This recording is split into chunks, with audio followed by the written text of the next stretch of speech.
A minha adrenta parlamento depois de COVID, dus para mim a situação não está uno como para comparar com a área para mim, pero definitivamente já o trabalho está mostra me que é mais diferente com a ano anterior, passou de involucramento de Holanda, vou pisar que estava tentando com o parlamento. Se me porta honesto, o trajeto com emoção como entregar de logopedia, definitivamente é um highlight para mim. Como follow-up, como seguir aqui, contestação como raia, e também tu zeg, não? Com a palavra que também incluir também, de paquete de AZV. Claro, isso aqui é como sacar na sua caminha, e ainda nós precisamos a conta vai concretizar para o que está incluir isso aqui em paquete de AZV.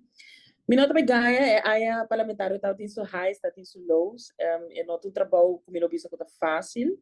me querer no momento vou dedicar o mês para esse trabalho devidamente, para trabalhar momento não, mais ou menos, mais fácil, onde eu vou comunicar com o colega também de outra maneira, mas também tem momento não também que na neta bisa de heated discussions, também debate não, vou ficar também na sala, então definitivamente é uma área para mim especial, exacto mi primeira área de parlamento como político, então uno definitivamente leerzaam, dus mas sim a hoop de je, pero também eta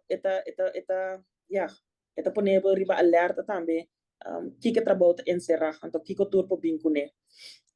Me ta querer para formar parte de uma coalição de gestão, não tá fácil, você está net em maioria que tem, dus cada decisão, cada coisa que passa, mas você vai back de seno de fração junto com colega, deliberar papia, o quanto custa para que tem melhor decisão, que informação nos falta, então nós move forward. Dus definitivamente é uma área de ups and downs, pero me ta querer incentiva de que o logopedia pouco agora concretizar, definitivamente te motivar-me mais.